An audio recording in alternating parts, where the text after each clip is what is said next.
Belum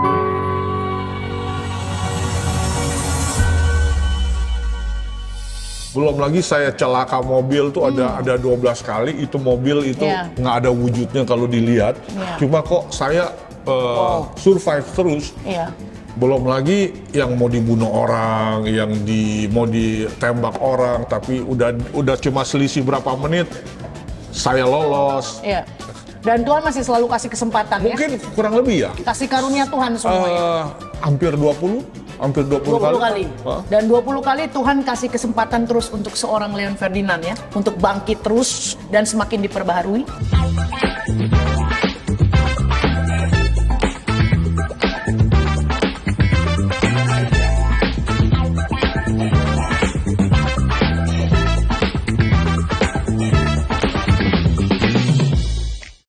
Shalom Gamers, welcome back to There is Hope. Senang sekali episode kali ini kita ketemu lagi dan tentu kita berbagi cerita dan juga berbagi kesaksian buat para PHPers yang sekarang ini mungkin sedang berada dalam situasi yang nggak enak, yang nggak nyaman dan yang mungkin kayaknya kesan dijauhi. Tenang aja, tonton podcast ini sampai habis.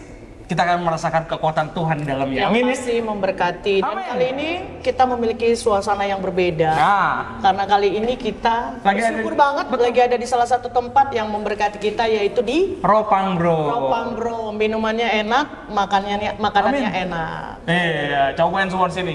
Gede-gede pokoknya porsinya. Gitu ya. Baik, dan hari ini kita langsung aja memperkenalkan sahabat kita yang sudah datang. Kita udah nungguin banget nih ya, dari 2 bulan lalu janjian nggak dapet, tapi hari ini sahabat kita langsung datang ke sini. Inilah dia, langsung aja Bang Leon Ferdinand.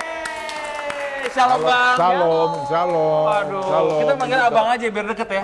Siap. Abang Ade kan deket. Siap. Ya, apa kabarnya Bang? Kabar baik. Puji Kesibukan Tuhan. apa? Selain mengembalai gereja, sekarang kesibukannya apa nih? Kesibukannya saya lagi aktif banget menjadi bapak rumah tangga nih, karena anak saya yang paling kecil, anak yang ketiga baru 2 tahun, anak yang kedua baru 4 tahun. Jadi ya selain pelayanan fokus di keluarga sih. Pelayanan di keluarga juga berarti ya. Wah, iya. Itu. I feel you. Anak-anak kita terakhir yang keempat 1 tahun 8 bulan ya. 9 bulan ya. Sekarang lagi aktif-aktif. Lagi lucu-lucunya tuh. Betul. Nah, Bang, kita pengen tahu Bang, bagaimana siap. sih perjumpaan Abang Leon dengan Tuhan Yesus pertama kali, perjumpaan dalam arti kata mengalami Tuhan dan sehingga akhirnya merubah dari abang yang dulunya mungkin kalau dibilang jahat-jahat ya. Mungkin kisah hidup sebelum mengenal Kristus kali ya. Oh gitu. Kita mau angkat dulu mungkin sekarang ini.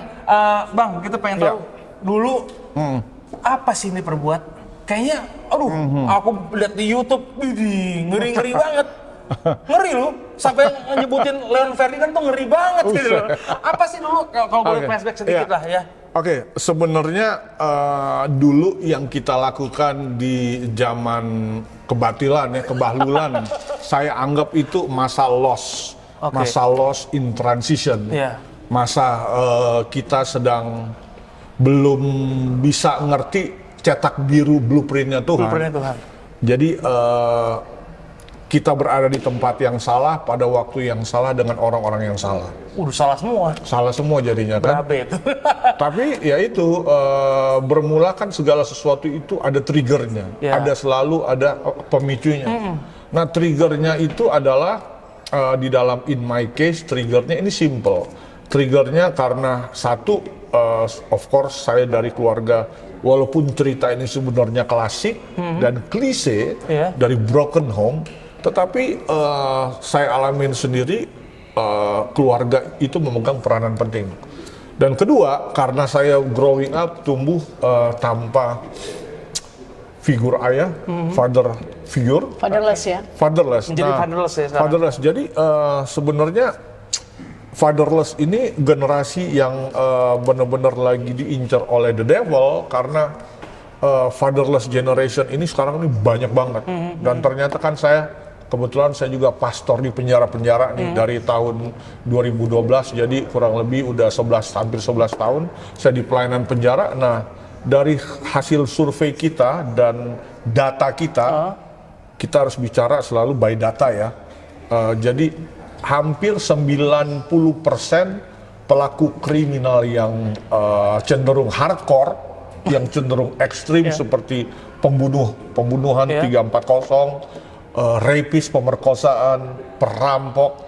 Nah itu biasanya mereka they have daddy issues kebanyakan. Ini lucu ya. Patternnya itu selalu sama. Jadi ini orang-orang jahat evil ini hampir semua 90% have daddy issues, fatherless. Jadi ini yang sebenarnya situasinya seperti itu. Jadi salah mengadopsi ya, mengadopsi malah setan ya, bukan Tuhan ya. Oh iya, jadi konteksnya begini. Kenapa iblis selalu serang tuh father ya, bukan mother? Karena iblis tahu kalau lu sebagai anak bermasalah dengan father biologis lu, kira-kira lu akan bisa untuk approach father lu yang nggak kelihatan nggak? Enggak. Karena father gua yang di depan mata gua aja hancur. Jadi you don't speak nonsense about father yang lain, apalagi bapak yang di surga. Jadi seperti itu.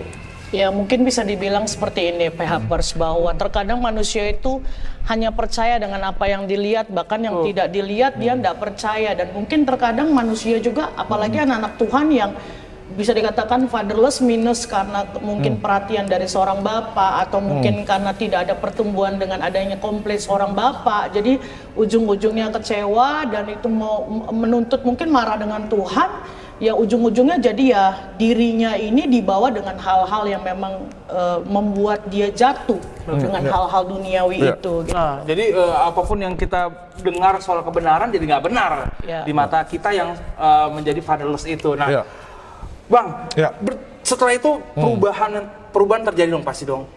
Transitionnya pasti terjadi dalam hidup Abang Leon kan. Of course. Nah, itu apa sih yang men-trigger itu?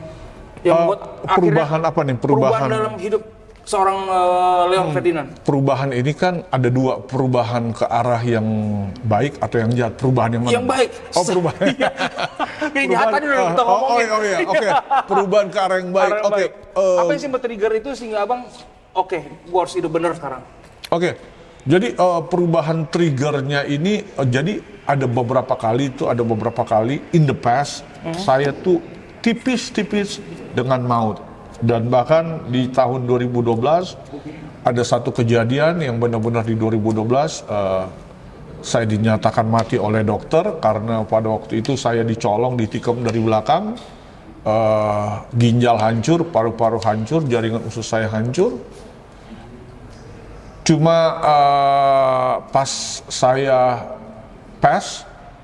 itu saya alamin suatu kejadian. Pas itu masih dari dokter sudah menyatakan. Jadi gini, pada waktu itu kan karena saking parahnya luka yang saya jadi saya pakai mesin jantung.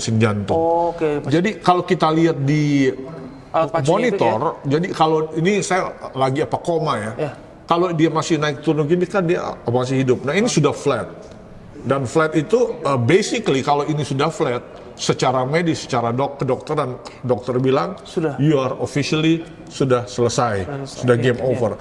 Cuma akhirnya dibantu sama alat ini ada kurang lebih, jadi dia naik lagi, dia turun lagi.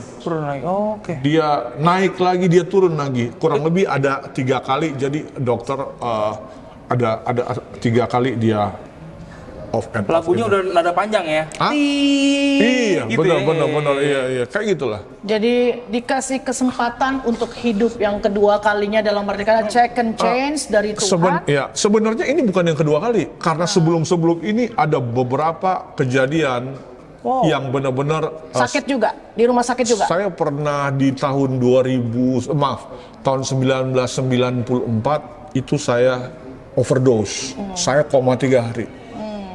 Jadi sudah berapa kali tuh, Bang? Dan itu koma, belum lagi saya celaka mobil tuh ada 12 kali, itu mobil itu nggak ada wujudnya kalau dilihat, cuma kok saya survive terus. Belum lagi yang mau dibunuh orang, yang mau ditembak orang, tapi udah cuma selisih berapa menit saya lolos. Dan Tuhan masih selalu kasih kesempatan. Mungkin kurang lebih ya. Kasih karunia Tuhan semua. Hampir 20. Hampir 20 kali. 20 kali. Dan 20 kali Tuhan kasih kesempatan terus untuk seorang Leon Ferdinand ya, untuk bangkit terus dan semakin diperbaharui.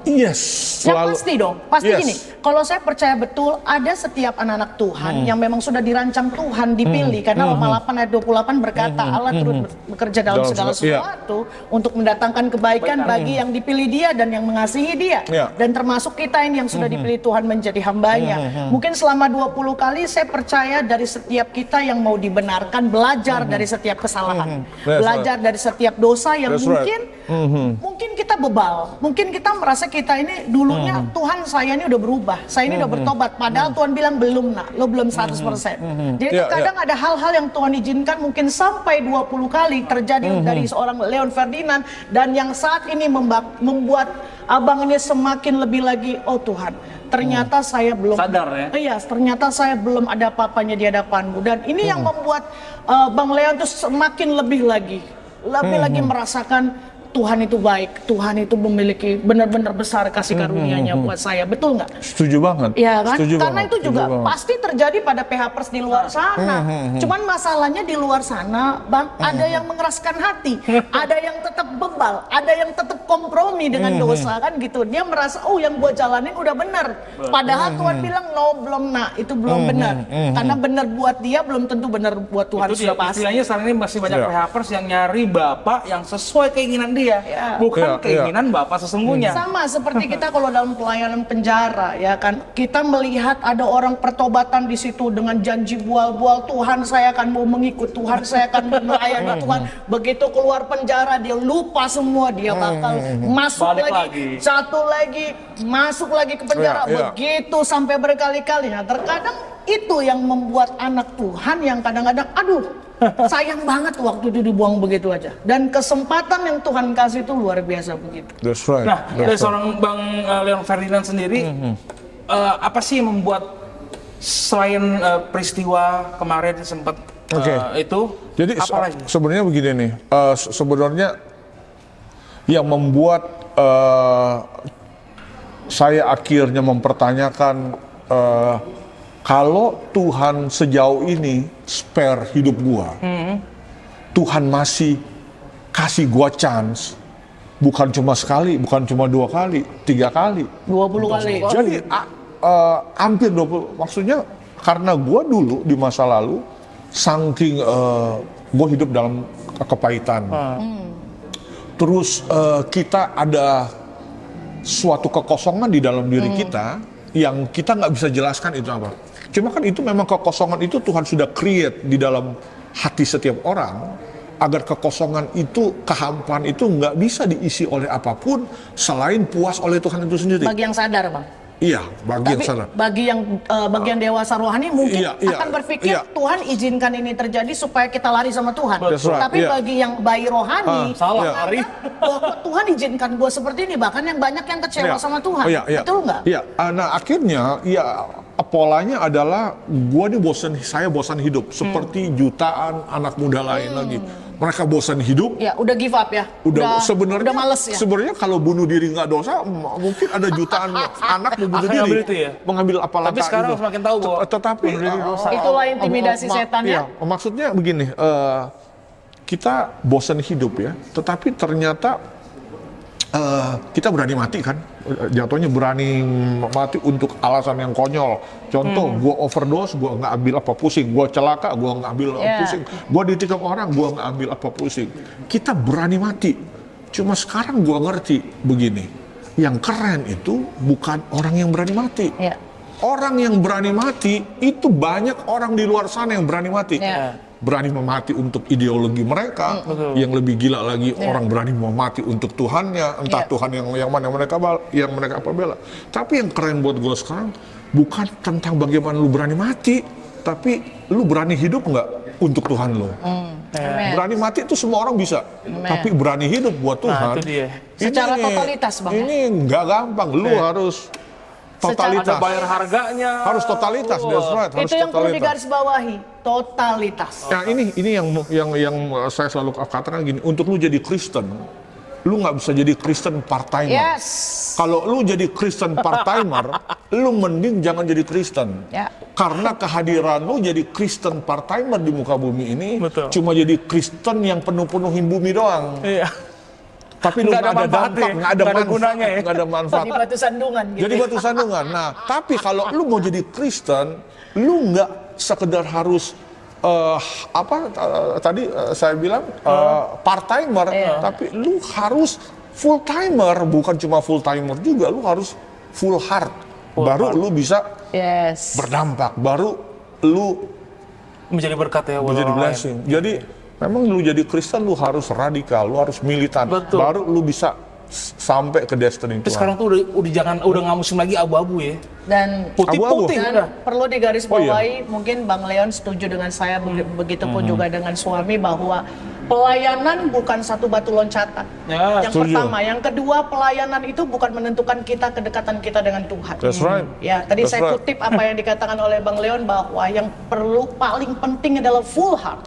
That's right. Hati kita yang mau kita kasih Yeah. sama Tuhan. Betul. Amin. Setelah Tuhan kita kasih, Tuhan yang create sendiri. That's right. Asalkan kita datang dengan kerendahan hati dan Yeah. mau diarahkan sama Tuhan. Full time, ya. Dan ini kisah hidup Bang Leon luar biasa. Itu jatuh bangun sampai beberapa kali, dan Tuhan izinkan itu terjadi. Yes. Ya, dan ternyata dipilih Tuhan untuk menjadi seorang gembala. Kenapa nggak dari dulu gitu ya Bang? Ngertinya sadarnya kenapa nggak dari dulu ya? Jadi Harus sampai 20 kali gitu Jadi Bang. begini, Tuhan itu kan dia seorang swordsman ahli yang bikin pedang yang paling tahu, Iya. pandai besi yang paling Iya. tahu. Jadi seperti pandai besi yang paling tahu, dia tahu nih panasnya harus berapa derajat, pukulannya berapa banyak, Baru bisa bengkok kan nih? Iya. gesekannya seberapa Iya. kencang untuk bikin pedang ini benar-benar Yes. solid. Iya. Dan lu bisa seperti sekarang ini karena memang lu harus lewatin itu. Ya. Betul. Lebih lama prosesnya, lebih sakit prosesnya. Karena balik lagi Bang. Karena hanya orang yang udah ngelewatin proses yang demikian seperti itu, baru dia bisa menjadi pedangnya Tuhan yang tajam. Iya. Jadi gua ambil seperti kesaksian brother tadi kan, ketemu Tuhannya di secret place, ketemu istri di secret place juga. Yang kita nggak tahu ya. Iya. Tapi balik lagi, Itu kan- saya selalu bilang juga sama suami pada saat dulu, waktu kami berjumpa, bahwa pertobatan itu suatu pilihan. That's right. Ya, nah mungkin semakin kita ditempa seperti yang tadi abang bilang, bahwa ini seperti pedang yang makin dibakar, ditempa, dipalu, dan segala macam ya. Tapi balik lagi, itu sebenarnya bisa dibuat Tuhan jauh sebelum kita memilih kehendak bebas kita. Seharusnya kita lebih memilih pada saat kita sadar kita memilih Bisa. kehendak Tuhan. Iya, iya. Tapi nggak ada yang terlambat bagi Tuhan. Kalaupun Tidak kita terlambat. pernah memilih kehendak bebas, Tuhan tetap bisa merakit, bahkan merancang, bahkan juga meng-create kita segitu indah, walaupun harus ditempa dulu, dibakar dulu, Amin. mungkin diketak-ketak dulu kan Iya, begitu iya, ya, hingga menjadi suatu pedang, menjadi suatu mungkin seperti halnya senjata yang dikatakan mungkin untuk bisa bagaimana kita menuntaskan satu amanat agung, Amin. yaitu Amin, ya, amin. dan itu bagaimana kita boleh belajar untuk boleh bermultiplikasi. Dan Bang Leon, saya mau tanya, untuk sebagai seorang gembala, ada nggak kesulitan bagaimana seorang Bang Leon ini mungkin mengarahkan jemaat khususnya yang muda-muda? Salah satu yang unik dari sebetulnya pelayanan saya bermula, Tuhan bawa saya ke pelayanan penjara. Cuma sekarang akhirnya karena grace Tuhan saya juga menggembalakan sebuah gereja di Pancoran. Nah yang uniknya adalah jemaat yang Tuhan kirim di Pancoran. Sebelumnya saya juga sempat pelayanan di Depok 6 tahun. Cuma akhirnya sekarang saya fokus di Pancoran. Lucunya yang di Pancoran ini belum besar sih, kurang lebih sekitar 30-an jiwa. Yang uniknya adalah hampir kebanyakan jiwa-jiwa adalah ex warga binaan. Tapi yang lucunya, ketika saya pelayanan penjara udah 11 tahun, saya nggak pernah ketemu mereka. Jadi entah gimana jiwa-jiwa ini ya Tuhan kirim aja. Dan mau dibilang muda ini apa sih? Muda. Maksudnya gini, Umur usia. ini bukan muda, apalagi saya baru tahu bahwa membina satu ex warga binaan itu saya tahu betul, karena dulu di gereja kami pun sampai saat ini juga kita punya rekan sekerja Allah, ada beberapa yang ex warga binaan. Dan tidak jauh seperti Bang Leon bilang bahwa dulu jemaat kita juga banyak, tapi akhirnya bermentalan semua. Karena ulah mereka bikin ulah, mereka pacaran, mereka bikin kota dan segala macam. Alam ya. Nah, itu mungkin nanti akan dirasakan oleh seorang Bang Leon sendiri.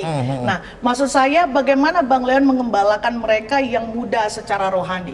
Oke. Ini yang uniknya adalah, kan saya pernah pelayanan di Depok. Kalau di Depok itu kebanyakan orang-orang dari latar belakang biasa, bukan latar belakang dengan tanda kutip seperti yang di Panjora ini. Cuma yang uniknya adalah ini jemaat-jemaat yang ex warga binaan. Mereka benar-benar on fire untuk Tuhan. Amin. Puji Tuhan. Dan on fire-nya bukan cuma di gereja kita juga, karena mereka pelayanan kemana-mana, ke penjara-penjara lain juga di luar bergereja dengan kita. Jadi sering kali terjadi bahwa orang-orang yang dari dalam penjara ini justru yang sekarang Tuhan sedang pakai. Jadi ketika orang-orang yang mainstream, orang-orang yang reguler, mereka nggak mau masuk ke dalam shift-nya Tuhan, be careful, Tuhan kasih shift-nya ini pergantian ke orang-orang tanda kutip. Cuma kan saya selalu bilang bukan langkah awal yang menentukan, tapi langkah akhir lu dengan Tuhan. Ya, betul. How you finishing well. Karena kita nggak tahu motivasi mereka. Dan itu kita bisa lihat nanti ada masanya pemurnian, Bang. Pasti nanti Abang akan melihat sendiri apa yang menjadi motivasi. Iya. Motivasi. Dan pendewasaan Abang sendiri untuk melihat nih mereka nih mau setia enggak. Karena mungkin sama, Bang. Bertumbuh nggak ya? 2 tahun, 3 tahun mereka terbang pergi. Menghadapi mereka, pertanyaan sih simple ya. Kita melihat mereka dengan sebuah kacamata bahwa mereka adalah anak-anak kita. Ya. Mereka adalah anak-anak kita. Anak-anak gimana sih? Bukan anak biologis, tapi anak rohani yang Tuhan bagaimana percayakan. Kita seorang gembala ya. Jadi artinya mensikapi itu ya, seorang gembala dia harus bisa melayani dengan hati Bapa. Satu, dia harus bisa. Ini apa lucu? Gua nggak punya Bapa, tapi gua harus mengkondisikan. Balik lagi harus buat kita menjadi seorang fathering ya. Fathering, karena untuk menjadi seorang pelayan yang efektif, kita harus menjadi father, harus jalankan peran sebagai fathering ini, gitu kan? Ya, mengayomi, melayani. Cuma yang lucunya pendeta sekarang sering salah tanggap ada pesan Tuhan di Bible kan, God's calling you to be a prophet, tapi mereka salah dengar, God is calling you to make a profit. Bukan cari untung ya, bukan cari untung. Karena telinganya agak mungkin kurang-kurang peka, jadi kata prophet, nabi sering dianggap profet. Tapi mungkin itu bicara oknum ya Bang ya.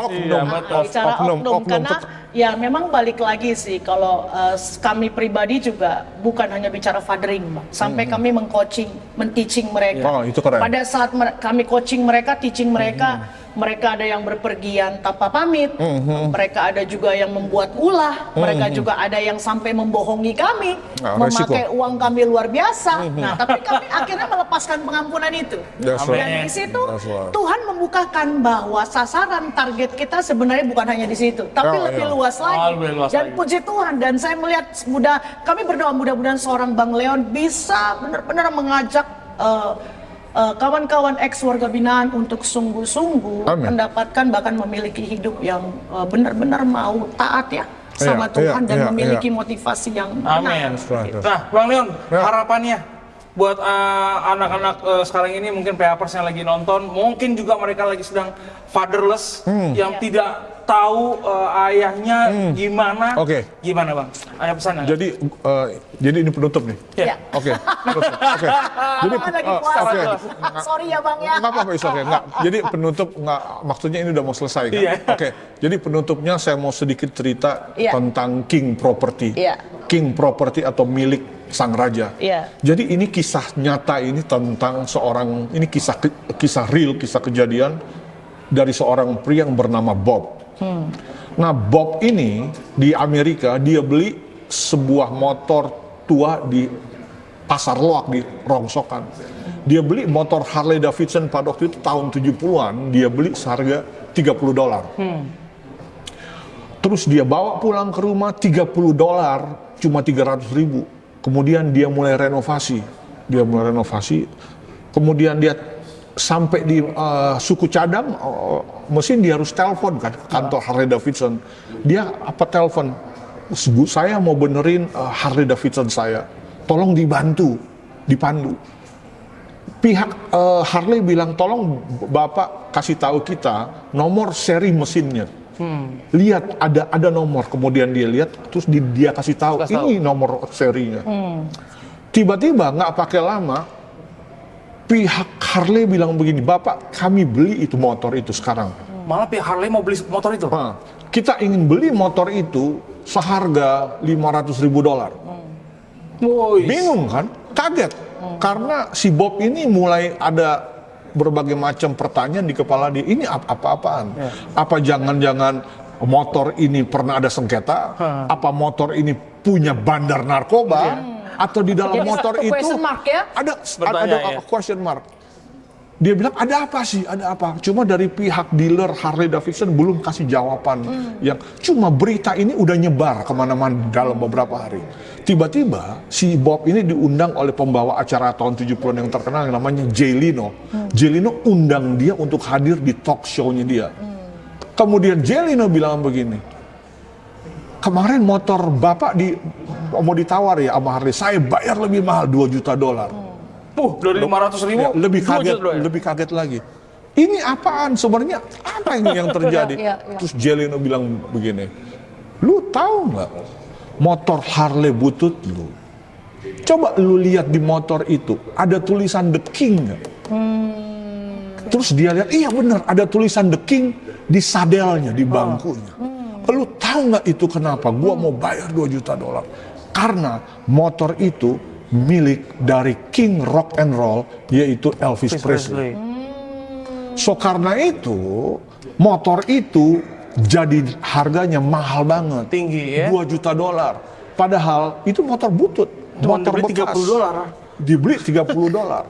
Tapi karena motor itu yang bikin motor itu mahal apa sih? Apa itu Harley Davidson? Enggak. Harley Davidson udah tua, tetap aja murah. Tapi yang bikin motor itu mahal karena motor itu somehow in the past dia pernah dinaiki, dimiliki dan disentuh oleh sang raja rock and roll. Apalagi hidup lu yang jauh lebih berharga dari motor ini dan hidup kita dimiliki oleh raja segala raja. Amin. Bisa bayangin ini seharga $2 juta. Hidup kita ini nggak ada harganya, jauh lebih mahal. Bahkan kalau seorang raja alam semesta, dia berani tinggalin kerajaan sorganya, terus dia turun ke bumi, dia mau mati disalib untuk elu. Udah nggak ada hal besar lagi yang bisa dilakukan sang raja itu hal yang terbesar yang dia lakukan. So know your value, kenali nilai kamu, kamu adalah king property. So God bless you all. Terima kasih Bang Leon. Pesannya luar biasa. Boleh saya kutip sedikit bahwa cerita tadi Bang Leon adalah bagaimana seorang anak Tuhan yang memiliki nilai luar biasa. Sama itu seperti uang yang paling tinggi buat kita 100.000 ya Bang. Kita lecek-lecek, kita injek-injek, tetap nilai 100.000 nggak akan berubah. Saking begitunya kita dibilang kita dulu pendosa, kita mungkin dulu nggak layak, mungkin melayani Tuhan, datang sama Tuhan, tapi Tuhan sudah melayakan kita karena nilai kita nggak akan pernah berkurang dan itu kasih karunia luar biasa. Amin. Jangan lupa subscribe, like, comment, and share dan juga follow IG kita di @TH_bukan official. Dan kalau ada pergumulan ingin didoakan, langsung tulis di komen. Tim dari Shop siap topang doa. Amin. Semuanya. Terima kasih Bang Leon Ferdinand, thank you banget. Thank you ya, God bless you, God bless you. Sama-sama. Tuhan Yesus memberkati. God bless you, bye. Sampai ketemu berikutnya.